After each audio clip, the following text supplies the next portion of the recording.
On tonight's instant reaction edition of Andy Ari on 3, presented by BetMGM. A huge win for Oregon in Eugene against USC. Dan Lanning moves on. They did not schedule Chattanooga State today, as Dan Lanning said. Big win for the Ducks, solidifies their playoff position. USC, well, maybe next year. Also, Oklahoma beats Missouri. Utah has a wild comeback against Kansas State to keep itself barely alive in the college football playoff race. BYU is currently just finishing a win against Cincinnati, and they move one step closer to playing for the Big 12 championship. We'll talk about all those results, plus some other wild ones. Tennessee wins for the first time in the Swamp since 2003. Wisconsin wins. They're a wagon now. We'll talk about it all on Andy Ari on 3, presented by BetMGM. We are presented by BetMGM. We use BetMGM lines and totals. And you can join us by joining BetMGM. If you have not signed up for BetMGM yet, use the bonus code CFB, as in college football, CFB, and you'll get up to a $1,500 first bet offer on your first wager with BetMGM. Here's how that works. Download the BetMGM app and sign on using the bonus code CFB. Deposit at least $10 to place your first wager on any game. You'll receive up to $1,500 in bonus bets if your bet loses. Just make sure you use the bonus code CFB when you're signing up. So download the app, deposit at least $10, place your first wager, up to $1,500 if your first bet loses. Use the bonus code CFB when you sign up. Make this college football season one for the history books. Make it legendary with BetMGM. See BetMGM.com for terms. 21 plus only. U.S. promotional offers are not available in New York, Nevada, Ontario, or Puerto Rico. Gambling problem? Call 1-800-GAMBLER in the U.S. Call 877-8-HOPE-NY or text HOPE-NY 467-369 in New York. Call 1-800-NEXT-STEP in Arizona. Call 1-800-327-5050 in Massachusetts. Call 1-800-BETS-OFF in Iowa, or 1-800-981-0023 in Puerto Rico. First bet offer for new customers only, subject to eligibility requirements. Rewards are non-withdrawable bonus bets that expire in 7 days in partnership with Kansas Crossing Casino and Hotel. Don't forget, if you haven't signed up for BetMGM yet, use the bonus code CFB and get your $1,500 first bet offer today. Welcome to Andy and Ari on 3, presented by BetMGM. We are finished with a day of college. We're not finished. We're not finished because Washington and UCLA are still playing, Ari. But we're never finished. It's never over. It's never over. But Oregon has beaten USC. Oklahoma keeps moving along. Pitt goes to Atlanta, races to a huge lead against Georgia Tech, and then holds on for dear life. Utah has that incredible comeback. Vandy thrashes Kentucky. Not in the playoff race, but Tennessee crushes Florida and Penn State crushes Nebraska. Back in the playoff race, BYU goes to Cincinnati and gets a big win. SMU stays alive with a hammering of Louisville. There are a lot of interesting results. There's no earth-shattering one, Ari. The biggest game to talk about is Oregon and USC. So let's talk about that one. Let's talk about Oregon 42, USC 27. Andy, I spent all day waiting for something crazy to happen. I watched football all day, and I was waiting. What's going to be the game this week that completely shakes up Tuesday? And I don't think that happened. So, which might make Tuesday even more interesting because now we're getting down to the nitty-gritty of having to make some tough decisions. And, of course, starting where you want to start is the appropriate place. So let's get into it. All right, let's start in Eugene. Oregon plays a complete game. Great defensively. Really shut down USC's run game. I believe it was 1.9 yards a carry for USC. And while USC did gain yards through the air, Oregon picked off Jaden Mayava twice. They had the long punt return for a touchdown. Basically, they won in all three phases. It was a great, complete team win for Oregon. And it solidifies their place, I think, because I think the committee told us, and we got to listen to what the committee tells us. I know you think that they're going to change things up, especially with regard to Notre Dame and Miami, but I do think we need to pay attention to what they're trying to tell us. They had Oregon at 7 this week. I don't think they're dropping Oregon for winning this game. I think 7's as low as they go, and as long as Oregon beats Washington next week, which I have an interesting stat for you, Ari. Let's hear it. So Dan Lanning has lost 6 games since he's been the head coach at Oregon. Mm-hmm. Do you know how many of those are to teams outside the top 10? 0. 1. Okay. They lost to number 17 Oregon State his first year. Oh, yeah, that's right. So it wasn't like a bad team. They lost to a ranked team at the end of the season. And that Oregon State team was on like a wagon when they were kicking the crap out of people, weren't they? If I remember correctly. Yeah, they were really good. It was Jonathan Smith had a great year. I believe they won 10 or 11 games. They beat Florida in the Las Vegas Bowl that year. But the other 5 losses all to teams in the top 10, and not only teams that were in the top 10 when they played, but teams that finished that season in the top 10. I was thinking of 3 of them. I believe, if I'm not mistaken, that the 2 times he lost to Washington a few years ago, they were both in the top 5 when those games happened. Correct. And they lost to eventual national champ Georgia his first year. Yeah, the opener was a rough go of it. You know, the very first game he played, they lost by 100. They lost to eventual national champ Ohio State in the Rose Bowl last year. That was their only loss. So they're in a good spot here. And, you know, I think if Oregon plays the way they did, and remember, they still have a bunch of banged up receivers. Like Kenyon Sadiq with his 2 touchdowns was the main receiving threat. And my God, I mean, we met him at Big Ten Media Days. You stand next to that guy in person, it's just like, yeah, I mean, they've been playing how him is as he a this receiver. fast? Like he's a tight end, but they've been playing him at receiver. He's like one of those athletes. He's you know, maybe Kyle Pitts light to a certain extent, or maybe Kyle Pitts fully. I don't know. You're more familiar with Kyle Pitts in college, but he was an alien too. So you know, very hard person to guard, tough mismatch, all that stuff. Andy, I just want to ask you, because every single time USC has played a team this year that we perceive as a potential national champion, or at least a contender to win the national championship, the game kind of looks like that. Like I felt like I was watching the Notre Dame game all over again. I don't know if you had that feeling, but they were kind of there, and maybe if they scored one more time, they might be in it, but they weren't really in it. Well, their special teams were awful in this game. Yeah, like truly awful. And I think if they would have played good special teams, it might have been a touchdown game. I'm not saying they would have won, but that one penalty where someone jumped over the center for a personal foul on a field goal attempt that turned into a touchdown drive, punt return for a touchdown. Like this game was won and lost in that area. But I just want to ask you before we go to USC, I want to focus on Oregon. Mm-hmm. Do you feel any certain type of confirmation, or is it something that you wanted to see? Like, how did you feel about Oregon coming into the weekend, and how do you feel about them now? I just wanted to see them play well against a good team, and that's exactly what they did. Mm-hmm. So I think they're hitting their stride at the right time. They belong in the playoff. And I'm excited to see them in the playoff because I think last year was such a weird set of circumstances where they had a dominant regular season, then they have the bye, and then they happen to hit the buzzsaw that is Ohio State in the playoff. Mm-hmm. And I don't think they're going to have to deal with that this time. I mean, they're not going to get a bye. And 2, I don't think they're going to run into Ohio State right away. So if they run into Ohio State, they'll have played a game and it'll help a little bit. Now, do I think they would beat Ohio State? Not really. Do I think they could beat anybody else? Absolutely. Yeah. And Ohio State is really good. Ohio State legitimately hasn't played an interesting opponent in like 2.5 months.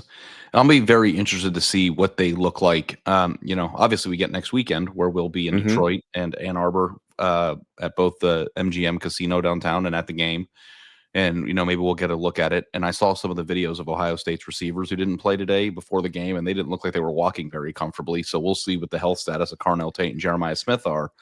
But I do believe that Oregon can play with anybody. Dante Moore is kind of an interesting person because I feel like he's been floating around like 6 and 10 range in all the Heisman like projections, but also like is not somebody who has commanded a ton of the conversation. He throws an unbelievably beautiful ball. And I find him to be very consistent. I think he's having a very good year. Kenyon Sadiq is awesome. Like, I just have a lot of really good players, Andy. I'm a big Noah Whittington fan. Yeah, Whittington runs really, really hard. Like, they just have players on every level of both sides of the ball, which is what you want when you're talking about a team in this position right now. And remember, they did this a lot with a banged up offensive line. Like Isaiah World was hurt. Yeah, they thought about putting him in. They had at one point their fourth tackle was in the game. So they're not doing this at full power. It may be that by the playoff they are back at full strength. And it's interesting because we keep talking about whether you want to play in the championship game or not, the conference championship game. I think they'd be all for Ohio State just going ahead and winning against Michigan so they can get healthy. Yeah. Because if Michigan beats Ohio State, it's Oregon and Indiana in the championship game. Yeah. And I don't know if you saw the chat, maybe at the back half of the show, we can get into like, scenarios or, people are debating whether a 10-2 Michigan's a lock to make it. We can maybe talk about it at the end, but I'm with you. And, I really do think, and I really think this more now than I ever have, that teams that are ranked in between 12 and 22 are all very similar. And I think that USC is firmly in that group. Like, USC is a solid team. It's a team with a good offense. I think you would like to see a little bit of a better defense, but not a putrid defense. And a team that I think could exist and compete against any of those teams in that range. But what I think I saw today, Andy, and maybe we needed to see it because we hadn't seen it at all this year from Oregon, was that separator of what does a solid team look like when it plays an elite one. And I think that's what we saw today. And I guess if you're a USC fan, you might say, well, if we didn't do this, this, and this, we didn't jump over the center, we didn't give up some stupid special teams, it would have been a game. You're right. But anybody who watched that game, that beautiful, colorful Pac-12 championship of a game, saw with their plain eyes who the better team was in that one. And I think that's what I wanted to see out of Oregon. I think we knew it was in there. I think the country knew it was in there. But like the way that it's been flying under the radar since it lost to Indiana, not taking up very much oxygen or time in the airwaves. And maybe part of that too is a byproduct of the schedule that they played. Ohio State played a similar schedule, but they're Ohio State. They have some stars on their team. They're always in the conversation. I think Oregon was a very under-discussed team that could make a run. So, I was very impressed by them. And, I thought that they looked like the clear better team. And I think that's what you needed to see. Yep. And Dan Lanning, again, being the opposite of every other coach, because we're not even putting his name on lists this year. You notice that, like the first 2 years or first 3 years he was there, jobs would come up and be like, oh, Texas A&M's open. Would Dan Lanning want that? Alabama's open. Would Dan Lanning want that? Nope, not anymore. LSU's open. Florida's open. Penn State's open. We're like, we didn't put Dan Lanning on any lists. And somebody actually asked Lanning about that after the game. The quote in this press conference that's getting all the traction is that Chattanooga State quote that we didn't schedule. Chattanooga State quote. I don't care about that. Like, Oregon is ahead of Alabama. The committee's already spoken on that. And also the SEC going to 9 conference games, so we're not going to have to deal with that next year. So and it's also just like the same thing. Someone says it every year. It's like, okay, who cares? You can't say it next year. But so maybe he was just getting out of his system. But the more interesting quote from that press conference was this answer to this question. When you look around the college football landscape, do you ever wonder why more people can't appreciate where they are? Start with one. I don't mind the question, but I guess ultimately people realize at this point that I'm not interested in being anywhere else. Like I've said for a long time, as long as I win, I get the opportunity to be here. That's on me, right? So this is where I'll be as long as I do that. What I can speak to is that my situation's so good that I feel really comfortable saying that, right? I love this place, and more than that, I love the commitment that they've given to me, right? Somebody gave me this opportunity. Not everybody gets that. I can't speak for anybody else's situation, when it comes to that. So it probably tells you how special Oregon is, right? And certainly how special I feel getting to be here and getting to coach here. What a privilege that is for me. That's something I'll never take for granted, and want to be able to see it through. So I think because of the way Willie Taggart left and Mario Cristobal left, which were fairly unique circumstances, we all started viewing Oregon as a stepping stone job. We need to look at Oregon, the job, like we look at Ohio State, the job, and Georgia, the job, and Alabama, the job, and Michigan, the job. Man, so much has changed in such a short amount of time, because you're right. You could not have said that 4 years ago with some of the jobs that are open right now. Like, it's just different. Oregon's going to give you all the resources you need to succeed. You're in the conference you want to be in. There's nothing that you can get anywhere else that's better than what you can get at Oregon. And with Dan Lanning, I believe it's the knock on the door thing. You keep knocking, eventually you're going to get in. Yeah. Oregon's a really interesting place, much like Texas A&M. Like, if you think about how many teams or programs exist in college football right now that have the resources and the ability to do something, but haven't really done it ever. Like, is it Oregon and Texas A&M? Like, are those the only two? No, A&M, I think, won a national championship. But Oregon is a relatively recent one, because it's really since the mid-'90s. It's kind of Rich Brooks and then Mike Bellotti. Right. And then it really got supercharged under Chip Kelly. So it's one of the newer to the party ones. I think that's what makes this so fascinating to me. It's that, like, they've made it to the national championship game a few times. They've won the Pac-12 before. It's not like they're, like, new to success at the moment. But my perception of Oregon is that it doesn't exist in the same psychopathic plane as some of the other big jobs in terms of their fans, their expectations. Of course, they want to win championships, and they believe that they deserve that, and they demand it. But I feel like once Oregon breaks through, and I think it's a matter of time. Like, if my life depended on it, and I had to say, will Oregon win the national title between now and the next 7 years? I would probably say yes, right? But at the same time, if they miss the playoff 1 year, or they aren't the best team in college football 1 year, like, the fan base isn't going to turn on you. So I think that's kind of a nice sweet spot for somebody's, like, just quality of life. And like the ability to be appreciated on that level. And the way that you just brought up their last two coaches leaving, like, how do you win over a fan base? You want to know how bad Ole Miss wishes they could hear the words come out of their mouth that Dan Lanning said in the news conference today. And Dan Lanning isn't just saying it; he's saying it emphatically. He's saying it to the point, because he's not like, I'll tell you next week. I'll announce it next week. But like, he's so sincere in those comments that, like you said, he's not even on coach hot boards.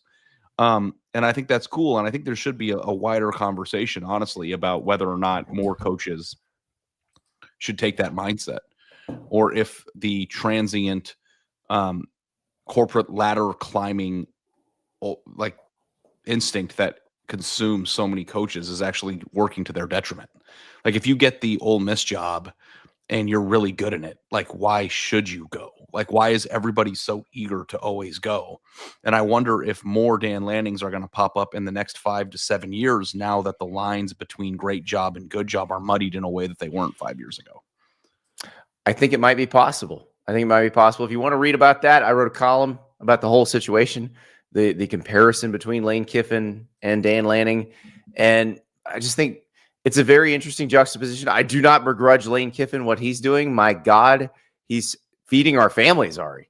Like, Lane Kiffin is literally feeding our families. So no, I will not complain about that. But you can it's tell, just different. Andy, I'm not feeling my best right now. Yeah.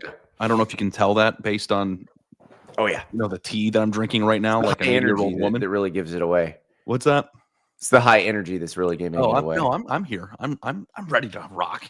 I'll say something high energy here. I think that Dan Lanning is worthy of the attention and the money that Lane Kiffin is getting and is going to get. Yeah. Like, if you think about the comparisons between the two, like, if I was starting a program and I had to spend all this money and I knew that I had to hit a home run, like, who would you feel more comfortable hiring right now? Lane Kiffin or Dan Lanning? Like, Dan Lanning. Like, and that's what's so crazy to me about the situation. It's like, we're all on, like, Lane Kiffin watch, like it's Groundhog's Day, and we're all waiting to see if the freaking skunk or whatever groundhog will look at the his shadow to figure out whether or not it's winter. It is called Groundhog's Day. Don't correct me. I made a mistake. And it's like, is he really one of the top 10 coaches in college football worthy of all this? And maybe he is. He's been highly successful at Ole Miss, and he has grown a lot and evolved a lot as a coach over the course of the past 10 years. He's been, his experience is, I don't want to say this in a way that is like saying I think he stinks or something. But like when you think about some of the coaches that I actually would go through all this for, I mean, if you think about the reports of what LSU is offering that man and how much it's going to cost to buy out Brian Kelly and how much it's going to cost to hire the staff and the NIL expenses, they are going to sink in over $150 million into this guy. And it's like, how many are you going to feel comfortable doing that for? And like, maybe you are. Maybe Lane Kiffin's a slam dunk. But like, I would do it for Dan Lanning. And like, I think it's crazy that we've gotten to a point so quickly into this new era of college football where like LSU isn't just a no doubt about it better job than Oregon, but maybe it's not. I think if you ask coaches, because it's like what Nick Saban said, what's the best setup for your player payroll, for everything else? I think most coaches would say, I want what Oregon's doing. I want to do it the way Oregon's doing it. And they're doing it in a way where they're transcending geography too, in a way that we didn't know could ever get this drastic. Yeah, exactly. So fascinating situation there. We got to talk about some of these other games though, Ari. I want to talk about. Well, do you want to talk about USC for a minute? Yes, actually, we should talk about USC because I was reading, actually, before we came out, I was reading Pat Forty's column on USC at Sports Illustrated, and he was comparing Lincoln Riley to Clay Helton, which, the record's not that different. I mean, you are your record, Andy. I'm just going to flat out ask you, bro. Successful year for USC or not? I would say yes, relative to the expectations going into the year. Is it success? Yeah. If you went back in time and asked and showed the last 4 years of results to someone the day Lincoln Riley was hired, they'd say it's a complete failure. But I feel like saying it that way is like grading on a curve, though, because it's like, should the expectations have been that low this far into his tenure? Like, I think that like no, they shouldn't have, but they were. So this is better than was expected at the beginning of the year. They've got the number one recruiting class in the nation. They have gotten better. So I'm actually okay with the job he's doing. And I think as long as they get better next year, it's fine. And they should, right? They should. I would think so. They were better than I thought they would be, period. But then I was also like reading some of the, posts from our old colleague, Antonio Morales, who's covered the team for a long time. And then you start talking about the defense isn't good enough. The special teams mistakes are inexcusable. And it's like, why is this stuff still happening? Like, even if you like think about relative to the expectations of like what USC was supposed to be coming into the year, if you actually just go back and watch that game, it's like, why is somebody jumping over the center's head when everybody on earth knows that's a penalty? Right. And that like blows the game open. They held them and it turned into a touchdown. It's like, why in the most important game of the year, in the game that could keep your CFP hopes alive, are you doing that? And like that to me is the stuff that I can't figure out with him. And it's like, that's not a roster thing. That's a coaching thing. That's a discipline thing. That's a what's your personality? Is your team going to play smart? And I think USC played sloppy as hell today. And actually, on one hand, you could say, hey, you played a 2-possession game with a team that we believe could win a national title. On the other hand, it's like, why did you play that poorly on that stage in that moment? Right. And that's discouraging to me. Yeah. I mean, you were hired to win these games.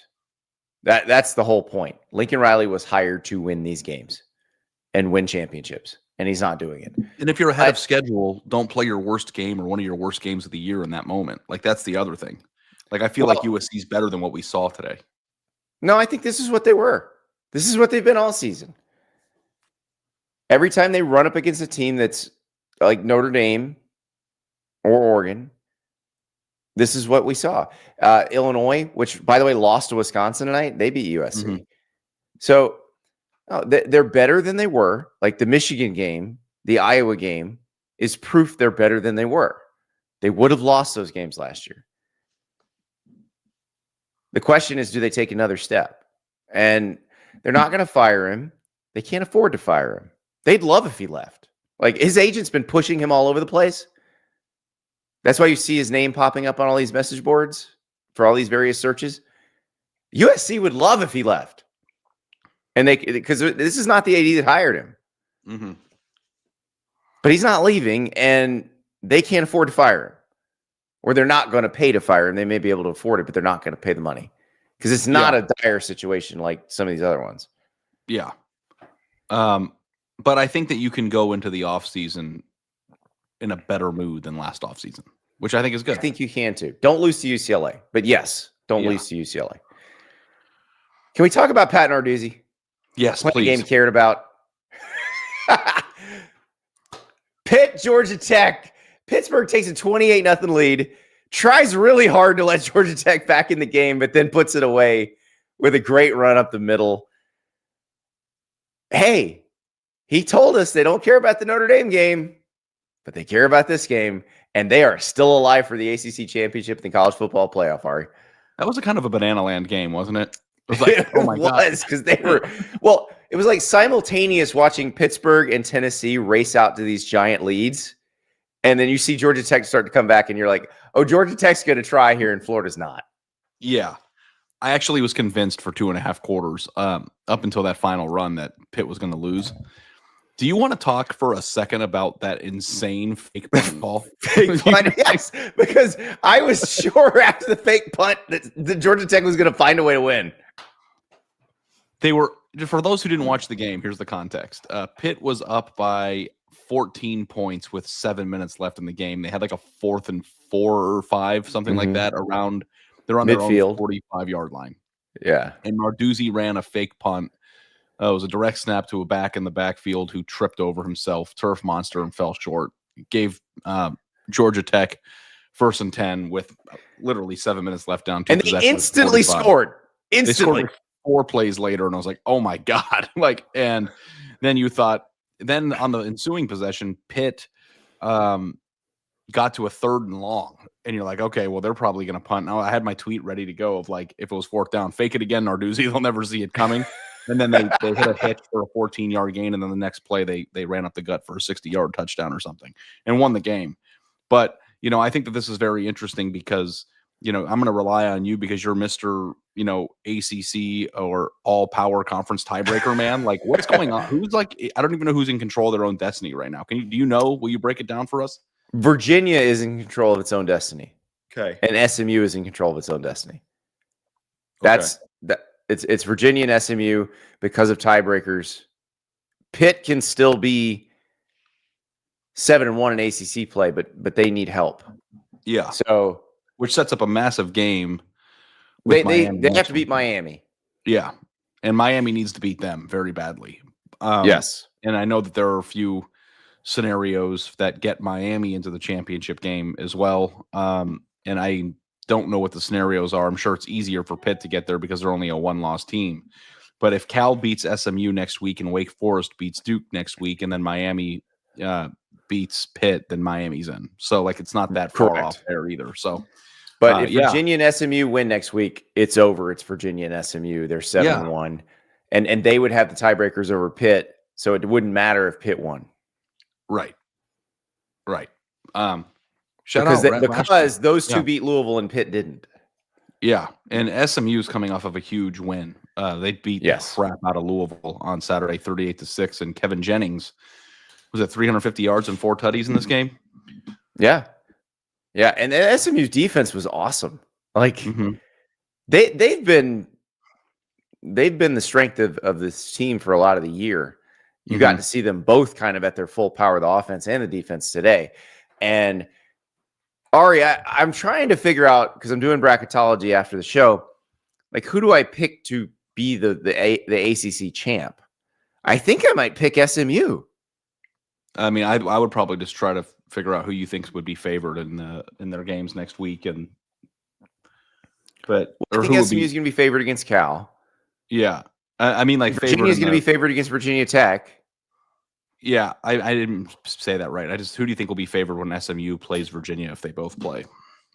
The way SMU is playing right now, I think SMU would be. Yeah, I mean, the way that SMU played on Saturday probably is worthy of that. So, you're doing the best you can. You're not Miss Cleo. I think SMU is a rational pick there. Now, I don't know what the bottom half of your ACC and bracket's rational gonna don't look really like. go together. Yeah, no, it's a every conference but the Big Ten has been insane this year, right? Yes. The SEC, Yeah, calmed I down mean, a little has bit. the SEC is Texas A&M being undefeated the insane part because we're just not It used might to be. that. Yeah. Oklahoma being a dead man walking team 3 weeks ago or 4 weeks ago to like that's probably the They're next the game we should Undertaker go gif. into, but it's like, yeah, they popped right back up. They beat Bama and they beat Missouri. I watched that whole game, and I think there was some questions about whether Oklahoma's offense is good enough, but their defense is really nasty. They play tough. For a while there, I was like, uh-oh, Alabama hangover, quarter and a half in. Mizzou had a chance at the backdoor cover there at the end of the game, but it never really felt like Mizzou was going to win. So, and I thought When both Mizzou had Prabula the and ball for 8 minutes and only came in with a field goal in that first drive, I was like, I think Oklahoma's going to be okay. Yeah. There was a pass to Coleman late in the game on a fourth down. It was fourth. They were down 17-6, and they went forward on fourth down, like deep inside. I think they were inside the Oklahoma 25, and Prabula put a nice little pass up into the end zone, and it bounced off of Coleman's fingertips. That would have brought him within, 3. Instead, it remained a 2-possession game, and that was when it was over. But like Oklahoma's offense, it might come back to bite them, but their defense can win them any game they play, I think. So, did you watch any of the LSU Western Kentucky game? I mean, I popped in on it. I'm already not feeling well. I didn't want to throw up, but I'm just saying, what are the chances that LSU scores a point against Oklahoma next week? Yeah, no, that's a team that's I think LSU and Florida fans can just hold hands and just be like, let's just wait till after the Egg Bowl, right? Like, is that the mode we're in right now? Because please, Lane, just tell us what's going to happen. We can get on with our lives. You got married young, and you were like, I don't even know like what texting was like back when you met your wife. Didn't exist. Like, right. So like, you never had those moments where it's like, I really like a girl. I don't know if she likes me. Or you're going through something and like you're sitting next to your phone and you're just waiting for it to light up and it be her, dude, Yeah. you know what I'm talking about. Like, is that not Florida and LSU just waiting for Lane Kiffin to just be like, hey babe, are you free this weekend? Sup, you up? Yeah, I don't know about the you up text, but just any text or any sort of come on, it's Lane. It's got to be a you up text. I guess it is a you up text for Lane Kiffin. All right. While we're talking playoff picture, before we get into the non-playoff teams that were just interested, well, we got a few more playoff picture ones, but Notre Dame could have scored 1,000,000 points against Syracuse. This was a bloodbath from the get-go. Have you seen a team jump out to a 21-0 lead without touching the ball on offense before? I was trying to think of like the last time I saw something like that. The USF jumped to a 14-0 lead the other night against UTSA without touching the ball on offense, but not 21. Yeah. I think they were up 35-0 with 5 offensive plays. 70-7. Notre Dame wins this game. Wow. And it was not as close as the score would indicate. It was, yeah. I came into tonight, Andy, really not wanting to litigate the Miami Notre Dame debate, but like for the Notre Dame people here, I want you to know that if Notre Dame and Miami played on Saturday next week, I would think Notre Dame would win. Like I'm watching the same games that you're watching, and like, that's why the committee's got them where they are, and that's why they're going to get in. Yeah, they're really good. Jeremiah Love is a beast. I think CJ Carr's playing. I mean, like, listen. Somebody texted me. He's like, "Was Producer River playing quarterback for Syracuse tonight?" I was like, "I mean, basically." But I think that like if you're Notre Dame and you were playing with a chip on your shoulder, like this is a score that it's kind of hard to drop somebody who beat a team 70-7, right? Like, well, that's not going to be. And they were. And the thing is, they really weren't trying to do style points. They just kept scoring. No. And it didn't feel like they were overdoing it. They were up 35-0, I think, with like 5 seconds off the clock in the second quarter. So, Yeah. That wasn't style points. That was just dominance at home against a team that is just not very good. And, speaking of style points, Andy, I think that's a nice segue to the team that we've been directly comparing them to, which was another game. Yes, the Miami Hurricanes. Yes. Where I don't know where you were when this was going on, but Miami did go for style points. Miami was winning by 27-17. Yeah, they were winning by 10. Virginia Tech was calling timeouts at the end of the game, and there was like 20 seconds left. And then Mario Cristobal, Carson Beck threw a 25-yard pass or 20-yard pass to Malachi Toney in the end zone, who caught it, obviously making the score look more aesthetically pleasing to those obviously covering the spread, Ari. The 16.5 point spread. Actually, wasn't it 17.5? It was 16.5 when we picked it last Monday. It might have been 17.5 when the game went off. Well, that's good. So I needed that. It was important for a lot of people. Yeah, great teams cover.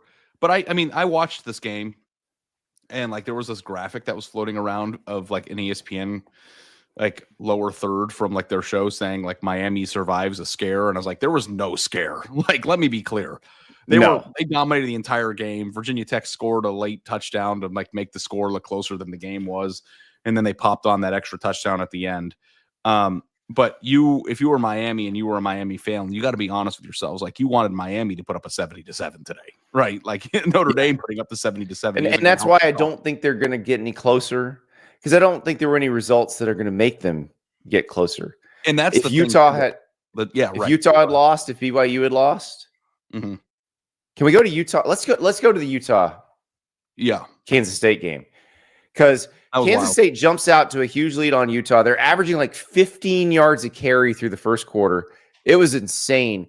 Utah comes back. Kansas State then builds a lead again, and then Utah comes back. Devin Dampier was awesome down the stretch. Yeah. That was a really thrilling game. Utah gave up 472 yards, I believe, and they won at the last second. That was really fun. Utah gave up 574 yards. They gave up 472 passing. Rushing. Sorry. Yeah, rushing. Yeah. Yeah. That would have been wild if it was passing with Avery Johnson. But yeah. He only threw shredded. He only threw for 102 yards. They got shredded. But I don't know what a score like this or a game like this does, especially because Kansas State, I believe, is under 500. What does that do for you? Because I feel like the thing that's been bolstering Utah's presence or ranking in the CFP rankings has been the computer love. But if you look at, the placement of where they are in comparison to who they've beaten in their record, I think that I would be hard pressed to explain why they're ahead of Miami too. And I wonder if a game like this is the reason or the catalyst that causes Miami to jump them on Tuesday. Maybe, but they're not going to jump. I don't think they'll jump BYU, which has the win against Utah, and then went to Cincinnati and won. In BYU, I thought, they beat Cincinnati. Had a bunch of crazy. There was an unforced fumble when a receiver just dropped the ball when he was tearing up or rolling over on his ankle. That the game was closer than the final score was, although BYU did win the game. But here's the thing that is just going to stand out to me. The committee members said it, themselves last week. Notre Dame and Miami are not in the same pool right now. And I don't know that a lot of our listeners understand how they vote. They vote in pods. And I think it's pods of 3, right, Andy? Yeah, it's usually groups of 3. So what they're saying is when they're comparing Notre Dame with what they consider to be like teams, they don't consider Miami one of those teams. They consider Miami to be kind of a tier below. But if Miami jumps Utah or gets closer to Notre Dame and then enters Notre Dame's pod, then that's when the head-to-head would come into play, because you're getting directly compared to them when you're not right now. It sounds confusing. That's how they do it. So, if I'm Miami, I'm pretty bummed because there was a chance that both of the teams in front of you directly could have lost tonight, and they didn't. And that keeps that keeps buffer teams between you and Notre Dame, because your number one goal if you're a Hurricane is you want to be as closely ranked to Notre Dame as possible. So when Selection Sunday comes, you are being directly compared to them. All right. That's a possibility. I do. So what were you I just looked at the Pittsburgh weather for next Saturday. Oh boy. I don't think we're going to have this debate anymore. I don't think the debate's going to last. The high is 36. The low is 25. The game's at Pitt, right? Yeah, obviously. The game is at Pitt. Yeah, I wonder what the spread of that's going to be.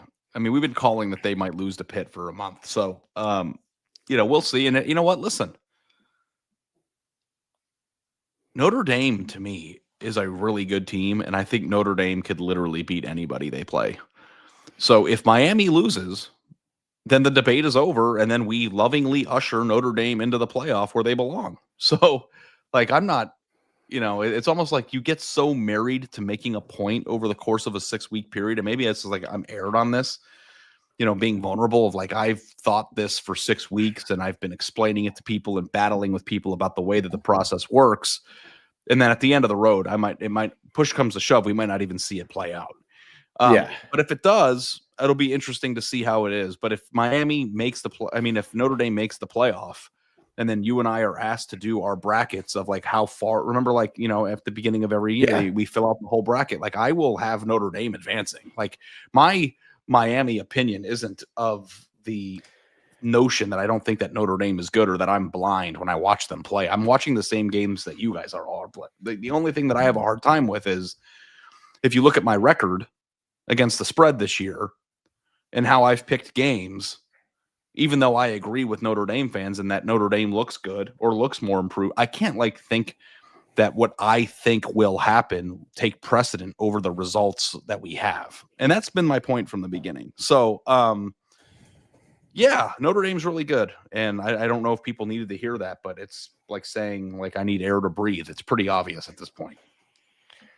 All right, we got one more team that we haven't talked about that is still in the mix for the playoff. Vanderbilt beat the crap out of Kentucky.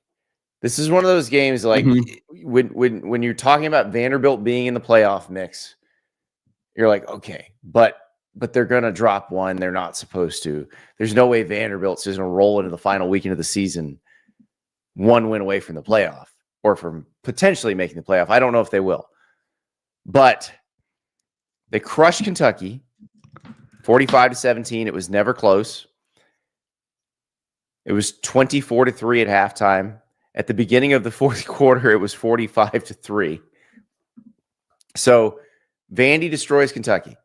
Meanwhile, the team Vandy plays next week, Tennessee, goes to Florida, goes up 31-0, ends up winning 31-11. So Florida's not getting shut out streak. I don't know.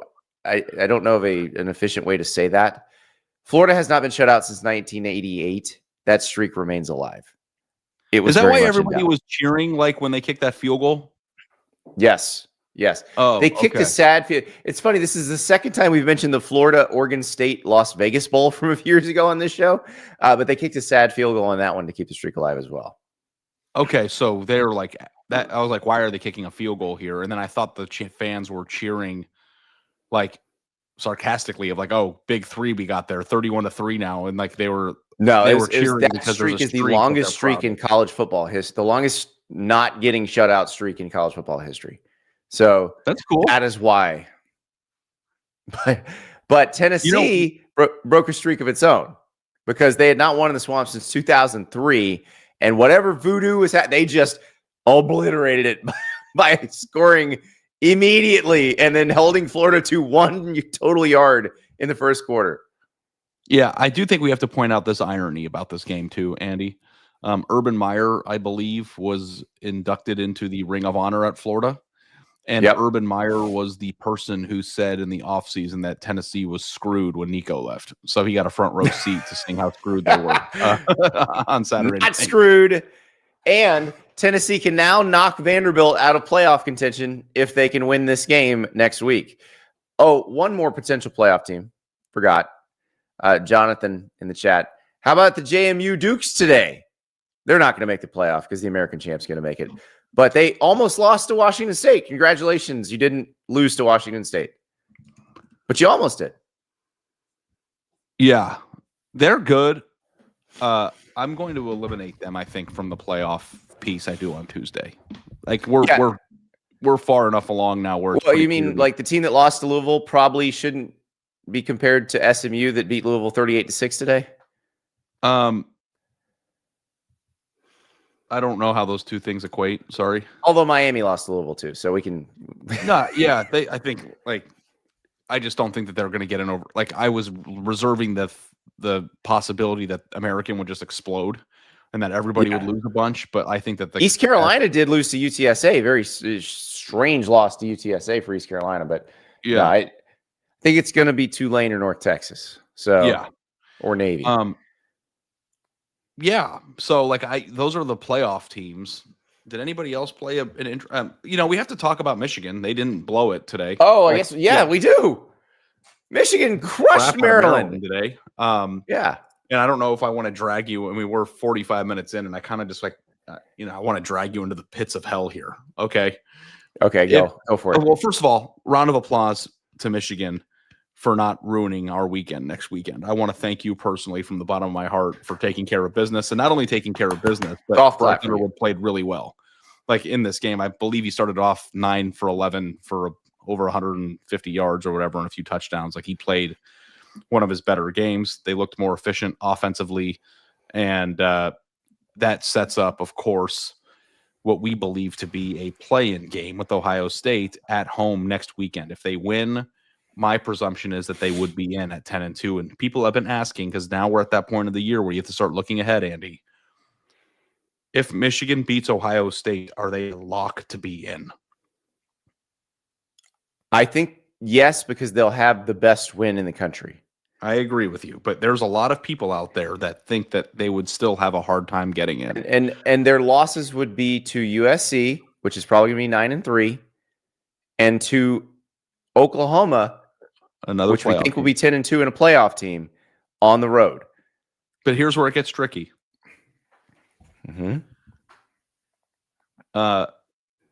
Texas would be compared to them directly. And then Texas will have beaten the team that beat them. But at the same time, they haven't beaten Ohio State. Michigan will have beaten the team that beat Texas. Yeah. So I just don't know how it's possible for them not to get in. So I do think they beat Ohio State, they're getting in. Yeah. And I don't mean to put the crosshairs back on Notre Dame, but if you compare the two resumes, Michigan would be superior in that regard. So it just I don't know that it would come down to that. I do think a 10-2 Vandy probably gets left out in that scenario. Well, 10-2 Vandy is eliminated in my mind. They're not getting in at all. Are they getting in? How are they getting in? Depends on what happens. What scenario is going to present itself where they get in? Oklahoma loses to LSU. Ole Miss loses to Mississippi State. Yeah. With Tennessee, nothing's going on with Ole Miss that would cause them to be distracted. Yeah, that's true. That's a weird game too. Maybe somebody will do a dog pissing celebration. I don't know. I think Ole Miss would still be fine, at least with regard to Vanderbilt, because of the win against Oklahoma. Because that road win against Oklahoma would keep them up. Yeah, and the win against Tulane's actually gonna help them a lot too. Yeah, the Big 12 placement of 11 and 12, BYU and Utah, is an interesting buffer because they would have to hop over Miami, they would have to hop over Utah and BYU at the end. And I don't know if Tennessee would do that, because Tennessee, if they lose next week, will probably drop out of the top 25. And then they will be left with no top 25 wins, right? Right. Did Vanderbilt beat somebody on this list that I'm forgetting about? I don't think so, right? No. Well, they beat Missouri, which Missouri should be falling out anyway. They're on their way out. Yeah. Yeah. So yeah, maybe not, but with Vandy, but the Michigan 10-2, yeah, I think they'd be in. Yeah, it does set up a golly. We got the game we wanted. Yeah, let's be honest. Wasn't the best slate today. Okay, we know that, but fuck if it didn't set up an amazing weekend next weekend, dude. It's gonna be great. And before we talk about that amazing weekend, I do want to give some love. Well, I'm sorry, Michigan State. I do want to say I'm sorry to Michigan State. You were right there. I thought you were going to win that first Big Ten game. You were right there. I don't know what happens with Jonathan Smith at Michigan State. I really don't. It seemed like he was getting some momentum to get brought back. We haven't talked about Mike Norvell at all at Florida State. That game on Friday night with NC State felt like the end, but Mike Norvell is still employed as of midnight Sunday, so maybe he's gonna be. Maybe they don't have the money. But yeah, I'm sorry, Michigan State. I'm just sorry. Wisconsin, on the other hand, has turned into a wagon now that they've decided to keep Luke Fickell. They beat Brett Bielema. Remember, Brett Bielema beating Wisconsin, out-Wisconsining Wisconsin, was what caused them to fire Paul Chryst and hire Luke Fickell. Well, 27-10, Wisconsin just thumps Illinois and grinds it out on the ground, averages 5.3 yards a carry. That's just the power of everybody Badgers. loving everybody, man. Like, that's the power of that. You know, you got the locker room back. Everyone's, it's just vibes are high. Yes. I do have been thinking about like how Big Cat's doing though. Big Cat had to, they have a, so we were obviously a Modelo podcast. They have their own sponsor of with a similar drink. And Big Cat sent cases and cases of that drink to State Street Brats, which is the place I took you when we were in That Madison. place was incredible, by the way. Yeah. And but yeah, no, we are a Modelo show, so you grab yourself a Modelo, stay game day ready all season long. The Modelo will be flowing in Michigan this week because that is going to be spectacular. But yes, you got the Especial. Are we getting after it on Friday? Oh, we may have to. What are the vibes on Friday? Like, are the vibes like watching ball and drinking with your boys or vibes, or is that like it may be? I mean, we have to check with the bosses. Like, hey, we're doing a thing here, but if we have some Modelos, is that going to be okay? Yeah, like if Ari has 11 Modelos and is slurring his words at the end of the night, like, is that okay? Like, I mean, we've never done it before. I think we enjoy Modelo in moderation, but of course, yeah, no, but like, yeah, I just want to feel really good, you know, and that's what it absolutely. Does. So, yeah. So, I think we do enjoy a couple Modelos. Yeah, on Friday. I think we need to. I mean, like the day is like jam packed, dude. Yeah, I mean, when you think about the games that are being played and then the drama that's happening on top of it, Friday night's going to be quite the banger. So, yeah.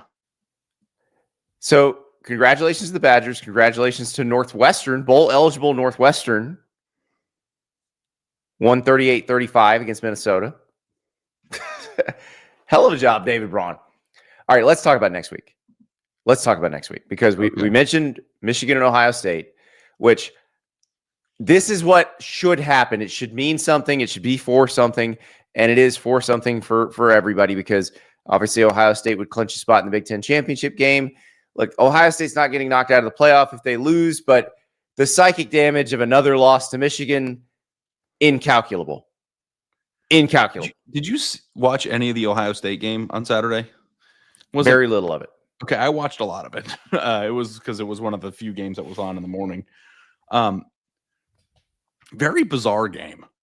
Like Ohio State was doing some weird stuff. They didn't have their top two receivers, and like Ryan Day was subbing in Lincoln Keenholz, and they were like throwing the ball and running the ball in a bunch of weird ways. Like it was the Michigan game plan from last year. Yeah, I don't know. Was the Michigan game plan last year running a bunch of grab-ass plays with your backup quarterback when the game's in question in the first half? Like, I don't know what that was, but Ohio State looked completely disinterested in playing today, especially in the first half, and then they still won by 42-9, and they kind of woke up. But like there were I feel like there was only like one catch or one big play from a receiver in the entire first half. Some of their younger receivers, Mylan Graham and a few of the other guys weren't playing for some reason, and then they came into the second half. It was just a bizarre game. But then afterward, like they asked Ryan Day what it was like to be like Michigan week, and he didn't say anything interesting because Ryan Day is good at being buttoned up. But like his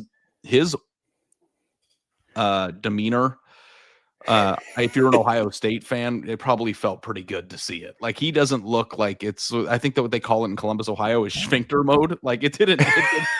Like well, I'm going to write about this, probably. So he seems unbothered, is what you're saying. Fine. Yeah, like it didn't seem like, oh God, it's Michigan week. It's like, yeah, we're ready to play, kind of a deal.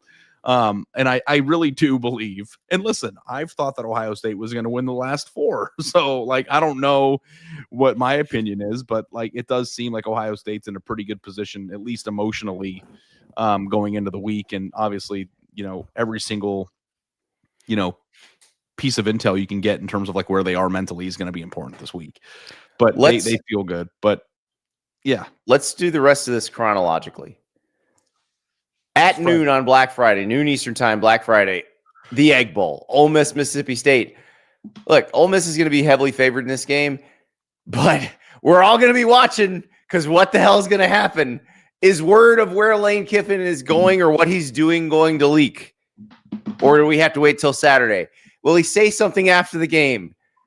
All of that. So we'll be on Lane Kiffin watch. And then, of course, if Mississippi State happens to pull the upset, oh my God, everything goes crazy. So you got that one. 3:30 p.m. on Black Friday, you've got Georgia and Georgia Tech from Mercedes-Benz Stadium. Had the Pitt-Georgia Tech game not happened, I might be a little bit more optimistic about Georgia Tech's chances in this game. I realized it was a very good game last year, 8 overtimes in Sanford Stadium. I don't think it's going to be like that this year. But if it is, that'll be very exciting. And then there will be questions about lots of things. But Georgia Tech is probably not making the ACC championship game, loses most of the tiebreakers. So I don't know if it matters. Indiana, Purdue, the old Oaken Barrel. Indiana's going to crush Purdue. Oiler up. Boop. Indiana's going to be 12-0. At 7:30 p.m. Eastern time on Black Friday, Texas A&M goes to Austin. Texas A&M can't get knocked out of the playoff. They're 11-0. But this is sort of like Ohio State and Michigan, where it's just important for A&M to win this one. It just matters a lot. Yeah. It's putting the stake through the heart of the creature that has tormented you. Yeah. Yeah. All that. Totally. You want to, you're going to the playoff no matter what, but if Texas A&M loses, then they aren't in the SEC championship game. Right. And that's something that in all the discourse that, we have about whether Georgia would prefer to go to the SEC championship game or not. Like it should really matter to A&M people. A&M really wants to go. Yeah, they want to go. They want to win it. That's a source of pride. They also don't want Texas in the thing. So and that's like the other thing too, is like we were talking about Vanderbilt going in 10-2. It's like, okay, if Texas wins, they're eliminated if they're not already, right? Like there's no way they could send Vandy over them. Considering the head-to-head and the quality win that Texas would have that Vanderbilt doesn't. Right. They don't want Texas in the tournament. Like they don't want Texas to have anything this year because so many times in the history of this rivalry, Texas has everything and A&M has nothing. Like A&M doesn't want to go into their postseason run losing your rival on the road. So that said, Arch Manning also put up a bunch of yards and they played really well. And it was maybe the worst defense in the SEC, but they beat Arkansas 52-37 on Saturday. And I think it was statistically, I don't know if it's off the top of my head, but I think it was Arch Manning's best game statistically. So they are, I don't know. It's not going to be easy. That's not going to be an easy game. I don't know what the spread is. A&M's not going to just blow them out. So that's going to be fun. By the way, while we are doing probably our live reaction show on Friday night, the Territorial Cup, your alma mater, Arizona, playing Arizona State, the battle of 2 8-3 teams Arizona State we thought might be 8-3. We had no idea Arizona would be. Arizona State, when Sam Leavitt went down for the season, we assumed there's no shot. Arizona State is actually still mathematically alive in the Big 12. In the Big 12 race. But I don't want to put you on the spot, but do you have the scenario there in front of you? It requires Utah to win, BYU to lose to TCU, and Texas Tech to win, I believe. Okay. And then Arizona State would win the tiebreaker. Let me run that real quick, but I think that's let me talk about this. Arizona State was in kind of a battle with Colorado on Saturday, Andy, and then they dropped 21 straight points in the fourth quarter to make this game look lopsided. Now, one was an 88-yard run, and there was a turnover, I believe. But like that is, Jeff Sims, 11 for 24, 2 touchdowns, 206 yards, throwing it, and then Raleek Brown, the USC transfer running back, had 255 yards rushing in this game. So, yeah, and Okay, so they would, Arizona State needs BYU to lose to UCF. That's the out of the left field result you need. Yeah, that's not going to happen. UCF's done this year, so I wouldn't worry about that. Don't doubt Nitro. Do not doubt. I'm going to do that. They beat Oklahoma State 17-14. They're not beating BYU. I was going to say, did you watch today at all? No. I mean, no one did, but it was not pretty. So, but yeah, Arizona's 8-3, man. Brent Brennan, big bounce back. I know we talked about that a little bit on the show this week, Andy, but that's a rivalry game that means a lot to the people of Arizona, and U of A is in a pretty advantageous position for them considering where they were a year ago. So, yeah. Who knows? All right, so we move on to Saturday, where the Lane Kiffin extravaganza may overtake everything. We're supposed to get word on Saturday, whatever that's going to be. So at some point Saturday, Lane Kiffin will say something. I don't know when. I don't know if he'll do an episode of The Decision, like they fly in Jim Gray, and he's like, I'm taking my talents to wherever. Do you think that when we find out, and I'm sure it'll probably be a leak, but what do you think the Vegas odds are on traditional leak report, whatever, or Lane? No way he gets to his announcement without it leaking first. Okay, but there is probably an underdog there, which is Lane Kiffin antics.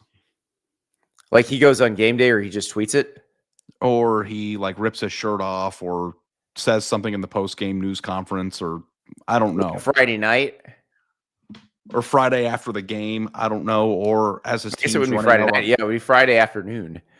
Yeah, I don't know. Maybe he runs out onto the tunnel, and during the pregame interview, he goes, "My team's fired up. I just told him I'm coming back." I don't know. Anything that would not be typical. You have to keep in mind there. But yeah, drama and game is really the best, cross section of that situation. So I'm excited about that. So Saturday, we don't have game times for everything yet. Some of the leagues have not set kickoff times yet, so I don't know exactly when some of these are kicking off. Texas Tech plays at West Virginia. We don't think that's going to be a problem for Texas Tech. Oregon plays at Washington. Big rivalry, tough place to play, Husky Stadium, but we talked about this. This is not the type of team Dan Lanning loses to. UCF BYU, we just talked about that. Miami Pittsburgh, 35 degrees for the high. We don't have a kickoff time yet, but 26 for the low. Virginia Tech, Virginia. If Virginia wins, they are in the ACC championship game. It's that simple for them. Charlotte, Tulane. Tulane's got to win to stay in the American championship game. Obviously, Ohio State, Michigan. We've talked about that. LSU, Oklahoma. We've talked about that. I'm not sure LSU is going to score. Vanderbilt, Tennessee. Oh boy. That's going to be spicy, even if it doesn't matter. Even if the playoff is already set, even if Andy's out, they're still going to be fighting over it. 7:30 p.m. Eastern time. The Iron Bowl, Ari. This one could get weird. Chance of grab ass. 60%. Oh my God. Did you see what Deuce Knight did to Mercer? He did. He had 6 carries for 4 touchdowns and 175 yards in the second quarter of that game. Yeah, I did see that. And, I think we got, you were mentioning this earlier, but we were oh, Deuce Knight's going to go off against Mercer and he's not going to play against Alabama, right? I think this was to allow Ashton Daniels to redshirt still. Okay. So he can start against Alabama and still redshirt. Mercer came into the game 9-1, by the way. Yes. But yeah, that was fun. And I think so. This game's at Jordan Hare. Auburn, of course, playing for bowl eligibility. Alabama playing for its playoff life. What will Kalen DeBoer wear first? I don't know. Did you check the weather? I have not checked the weather. Okay. Well, I checked the weather for the first time ever, and I want to tell you something. Did you peep the weather in Ann Arbor next weekend? I didn't. It's 32 degrees with a low of 25, and like there's a chance of snow. Yeah, give me some snow. Let's go. Which means that you and I are going to be pulled over on the side of the road in Plymouth, Michigan, doing our Lane Kiffin live video on the way to the game. Probably. Pack a puffer. Do you have a puffer? I have a ski jacket. I can get one if I need to. I'm sure everybody here knows my travel plans, but I'm flying to Vegas on Wednesday, doing Thanksgiving in Las Vegas with my wife's family and her grandmother, and my parents are coming up. And then I'm flying in the opposite direction. Like, how does a human being pack for a 1-2 like leg trip like that? Well, the clothing you need for Vegas doesn't take up much space, so it'll be fine. Yeah, I don't know what to do. I almost would rather freeze than pack a puffer jacket. Like, what am I going to do with that thing for 2 days? Freeze. Your Auburn weather forecast. High 57, low 39, mostly cloudy. It's a 7:30 p.m. kick, so we're thinking probably in the 40s. Beautiful night. It's going to be fun. It's going to be a fun night. Jordan-Hare Stadium will be rocking. Yeah. Next weekend's slate is like supercharged. We got a super chat here, Andy, if you want to keep this party going. Yeah, we've had a fight between the Oklahoma fans and the Notre Dame fans in the chat for like reasons. What were they fighting? You're going to make it if you went out, so stop complaining. But OU fan here wanted Texas or USC in the CFP, but they can't win, so I'll be satisfied with exposing fraudulent Notre Dame. Maybe. I don't think you're going to play right away. I think you both have to win some to get there. But I appreciate the chat because we do have to mourn the loss of Lincoln Riley's return to Norman. That's true. That is sad. That would have been so much fun. What is the juiciest storyline we could get? What if Notre Dame and Miami wound up 8-9 and played again? That would be the best. Yeah. I don't think that's going to happen. If they both get in, then the story doesn't make sense anymore. I think that the story is interesting because of the threat that somebody could be left out. Yeah. I think that an Ohio State-Michigan rematch would be juicy in terms of like juicy things that could happen. You know what else could happen theoretically? A&M Texas rematch theoretically could happen. Theoretically, you are much higher on the chances of a 9-3 Texas getting in than I am. Yeah, we had a 2-minute discussion about Vanderbilt getting in. So if you're going to have that discussion, then we have to have that other one. Okay. Trying to think here. I mean, anything that Texas Tech touches is juicy, but I don't know about like we're talking about like sexy like Us Weekly, US Weekly, or Us Weekly storylines, right? Yeah. I mean, we don't know what's going to happen with Ole Miss yet, because we don't know what Lane's going to say. I mean, you might have interim head coach for Ole Miss, but there's no like intersection of like coaches that were at a place or anything like that I can see looking at this. This is going to be so much fun, Ari. We'll get you ready for the week. We got bracketology coming on Sunday, plus early previews of the biggest games. I think you know what those are going to be. It's going to be Michigan, Ohio State, and it's going to be the Iron Bowl. Or is it going to be Texas A&M, Texas? Who knows? I don't know. It's going to be amazing. That's all I know. We're going to have a huge week for you.